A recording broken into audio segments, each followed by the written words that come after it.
Magandang araw po sa ating lahat. Narito na ang pinakahuling update ukol sa lagay ng panahon ngayong araw ng Miyerkules, November 13, 2024. Ibinabahagi namin ang mga importanteng detalye hinggil sa ating binabantayang bagyo, Bagyong Ophel, pati na rin ang iba pang mga weather developments sa loob at labas ng ating area of responsibility.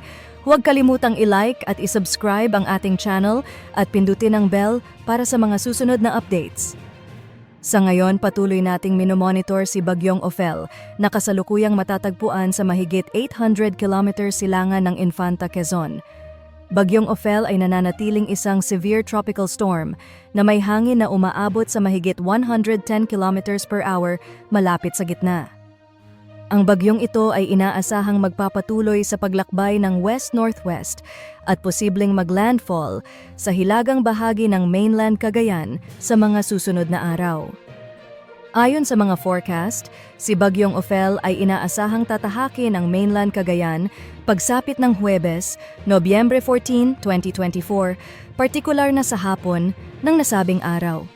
Dahil sa lakas ng bagyong ito, hindi inaalis ang posibilidad na magtaas ang signal number 4 sa ilang bahagi ng Cagayan Valley, kaya't pinaaalalahanan ng ating mga kababayan sa extreme northern Luzon na maghanda at mag-ingat.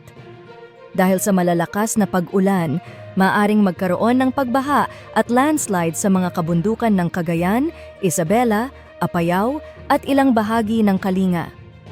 Ang matinding hangin mula sa bagyo ay maaaring makasira sa mga kabahayan at makapagdulot ng pinsala sa mga infrastruktura. Sa pagsapit ng hapon ng Miyerkules, inaasahang makakaranas ng heavy to intense rainfall ang mga lalawigan ng Isabela, Cagayan at Apayao. Kasama na rin ang ilang bahagi ng Abra, Kalinga, Mountain Province, Ifugao at Aurora na posibleng makaranas ng moderate to heavy rainfall. Mula Huwebes hanggang Biyernes, Nobyembre 14-15, 2024, ang mga lugar na malapit sa Cagayan Valley at Babuyan Islands ay makakaranas ng mas malalakas na pag-ulan at posibleng umabot sa intense to torrential rains, mahigit 200 mm na ulan. Ang mga lalawigan ng Apayao, Abra, Kalinga, Ilocos Sur at Mountain Province ay patuloy na mag-iingat sa mga panganib dulot ng bagyo. Sa mga lugar na binanggit, ang mga low-lying areas ay maaaring makaranas ng malawakang pagbaha habang ang mga kabundukan ay may panganib ng landslides at mga pagbagsak ng lupa. Bagamat nakikita sa ngayon ang track ni Bagyong Ophel na papalapit sa mainland Cagayan, hindi pa rin inaalis ang posibilidad na magbago ang landas ng bagyo. Maaaring tumaas o bumaba ang galaw nito depende sa northeasterly wind flow at sa high-pressure area sa taas na makakaapekto sa direksyon ng bagyo.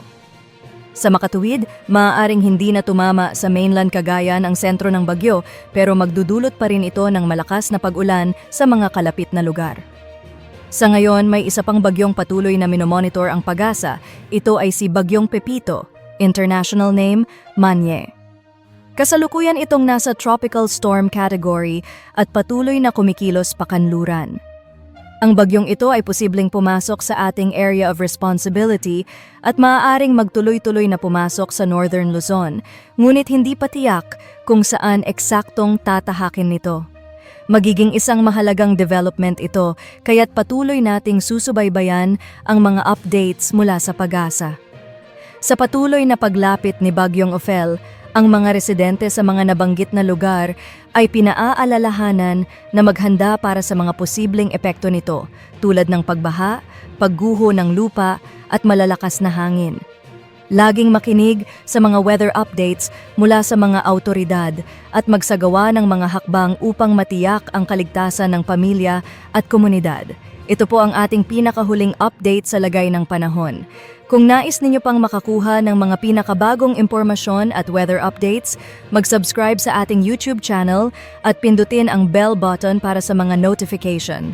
Manatiling alerto at mag-ingat po tayong lahat.